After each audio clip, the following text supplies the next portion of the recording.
The Des Moines Register is here talking about a very unusual story that I'm guessing is going to be getting all kinds of attention nationally, because this is I want to call it a cool story, but an interesting story. A very interesting story, and actually it has picked up a lot of attention nationally already. So today's column is actually the second one I've written on this subject. The first one was on Friday, and let's rewind.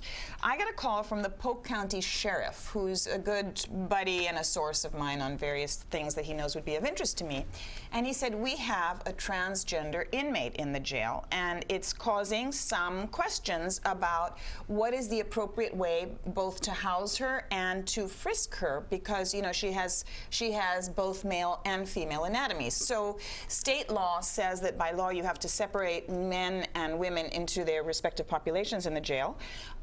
But in her case, they didn't want to put her with men, even though she has male genitalia, because they were afraid for her safety. They were afraid that she might be attacked. And actually, the number of assaults on transgender people in jails is extremely high nationally.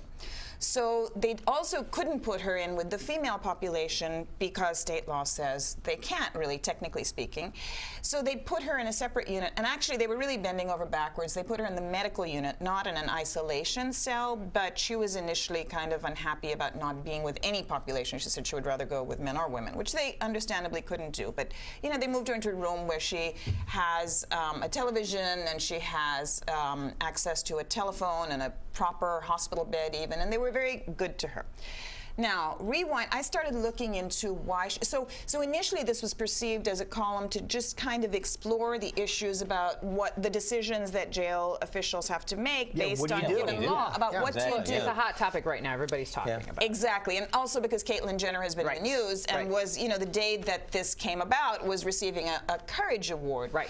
So that was part of the issue, and what they decided to do, which was kind of ingenious, I think, about the frisking, was that they had a female officer frisk her on the top part, which is female, and a male officer frisk her on the bottom part, which is male.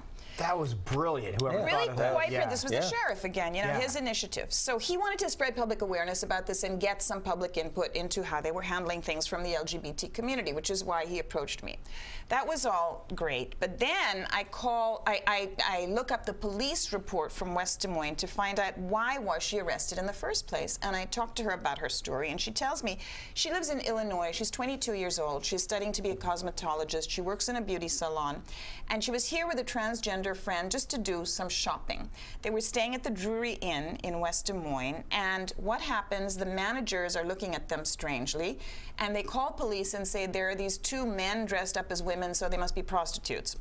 So you better arrest them. So the police come to their room, and they are all of a sudden, put under suspicion and asked to show their identification. Well, the woman I wrote about, who goes by the name of Megan Taylor, that's her preferred name, told them a wrong name. Didn't show them a wrong ID, but that's what the police report says. Just told them a wrong name. Then they wanted to see the contents of her purse, so she dumped those out. They found prescription pills, which she says are the hormones she's taking for her gender transformation, but they didn't have a label on them, so you have to apparently have the prescription with you or a label on you. So 2 counts against her. And then they found that in the state of Illinois, there had been a warrant out for her arrest because she had an unpaid $500 fine dating back to a case 5 years ago when she was 17 years old, which she wasn't even aware of. So what happens, I wrote the column, a pastor in San Francisco who was also transgender picked up the story and started rallying people to raise money for her bail. And she couldn't post bail in Des Moines to get out of jail because her bail was set at $2,000. Now normally, if you're from Polk County, you can post 10% of that, and so she could have posted $200 and been out, but because she's from out of state, she would need an Iowan to co-sign for her. So there was no Iowan. She didn't know anyone here to do that. So they started this massive online fundraising effort and raised $4,000 for her. So yesterday she was able, she posted the bail on Monday, and she was able to then also satisfy the fines in Illinois. So now she may have left already. She was hoping to be on her way out by today as all of that was handled. But that's a very happy ending to, a pretty upsetting, unsettling story about why she was arrested in the first place. So there's both a good news and a bad news component to her story. On the one hand, I think that the sheriff's department and the jail officers really tried to handle this in the most sensitive manner possible, and by coming to the press and trying to get attention for it, we're really seeking input. So that's a case of the system serving someone who they don't have much experience very, very well and very conscientiously. And as the sheriff said to me, if this were Hollywood, you know, this happens all the time and they would know exactly how to handle it. But it's very new to us here in Iowa. So there's a learning curve here. And I appreciate their taking the lesson.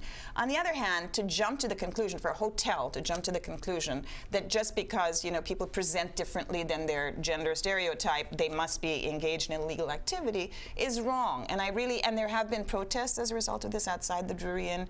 Drury Inn officials have refused to comment on it, haven't returned any calls. But I hope that some lessons are learned on that side as well. I'm just surprised that they were able to arrest these people without having anything really happen. Well, I mean, you know, It's like they were But seeking technically, those issues are. I mean, you can Arrest someone for that. I mean, that's the problem. If you barged into anyone's hotel room, you might find evidence of some wrongdoing going on. But the fact is, people have a right to privacy. Police aren't supposed to come barging into the rooms. Now, police, I have to say, in West Des Moines Police's case, if there was a warrant out for her arrest in Illinois, that's a separate issue, and you understand why she had to be jailed for that. Right. But the initial call that triggered that police response was about their gender identity, and that's simply wrong.